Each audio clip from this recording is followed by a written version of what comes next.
అందరికీ నమస్కారం. అందరూ మంచిగా ఉన్నారా? ఈ వీడియోలో బొబ్బరి పప్పు, చింత చిగురు, గంగబాయిలు కూర వేసి పప్పు చారు చెప్తాను. ముందుగా నీళ్లు పెట్టుకొని ఎసరు రాగానే బొబ్బరి పప్పు అలా పోసుకోవాలి. పప్పు కల్లెపల్లి అంటే గంగబాయిలు కూర వేసుకోవాలి. పప్పు గంగబాయిల కూర మెత్తగా ఉడికేదాక ఇట్నే ఉడకబెట్టుకోవాలి. పప్పు మెత్తగా ఉడికినాక ఇంత పసుపు వేసుకోవాలి.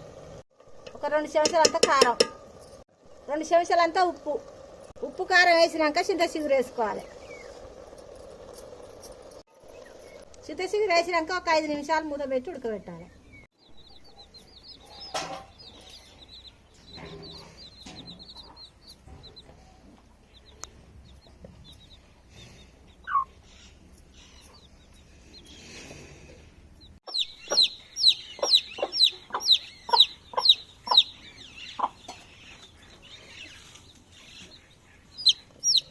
పప్పు అంతా మెత్తగా ఉడికినాక పప్పు వేసి రుబ్బుకోవాలి.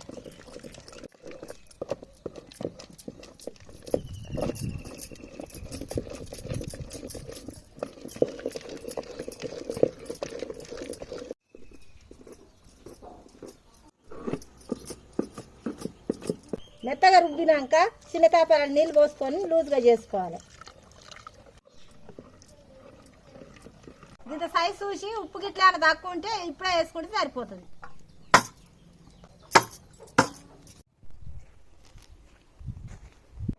పప్పుచారు చేసుడు అయిపోయిందండి. తాలింపు పెట్టుకుందాం. ఇక తాలింపుకు 2 పావుల నూనె పోసుకుందాం. తాలింపుకు ముందుగాల ఎండుమిరపకాయలు వేసుకోవాలి. గిట్ట జీలకర్ర వేసుకోవాలి. దంచి పెట్టుకున్న ఎల్లిపాయలు వేసుకోవాలి. ఒక 3 కలువలు వేసుకోవాలి. గిట్ట పసుపు కూడా వేసుకోవాలి. పప్పునంతా అలా పోసుకోవాలి.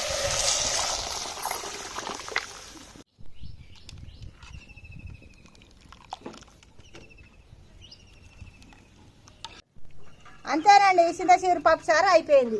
ఇది వేడి వేడి అన్నం వేసుకొని తింటే మస్తు ఉంటుంది. మా వీడియో నచ్చితే లైక్ చేయండి, షేర్ చేయండి. గైస్, పప్పు చారు ఉన్న రోజు పక్కా ఆమ్లెట్ ఉండాలి. అందుకే ఆమ్లెట్ వేస్తాను పప్పులకు.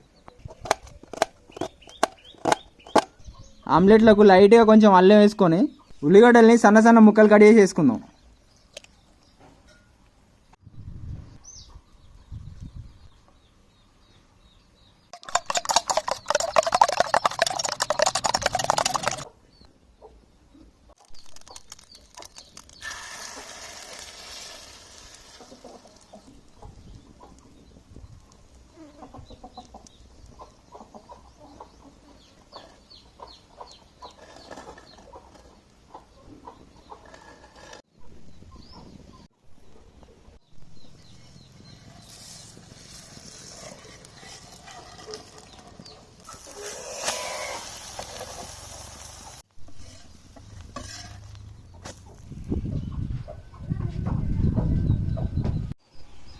గాయస్, పప్పు చారు ఆమ్లెట్ కాంబినేషన్ సూపర్ ఉంటుంది.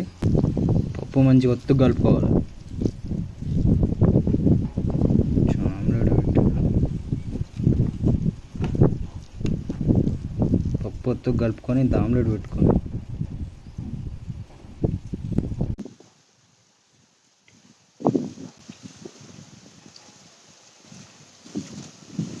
ఆహా, పప్పు మాత్రం పుల్ల పుల్లగా మస్తున్నదండి. పప్పు ఆమ్లెట్ సూపర్ కాంబినేషన్. ఇక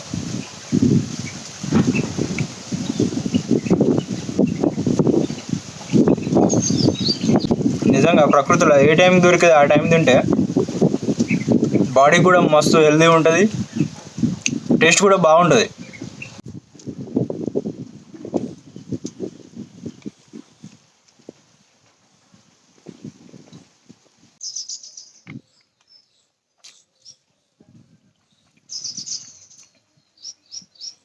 చింత చిగురు పులుపుదానం మస్తున్నది పప్పు అయితే. ఈ సీజన్లో దొరికేటి మామిడి పండ్లు, నేరేడు పండ్లు, ఈ చింత చిగురు ఏ టైంలో దొరికేటి ఆ టైంలో తినాల్సింది అంతే.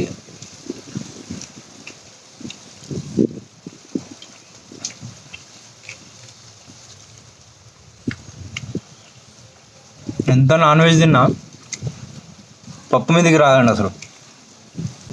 ఆమ్లెట్ కూడా బాగా వచ్చింది.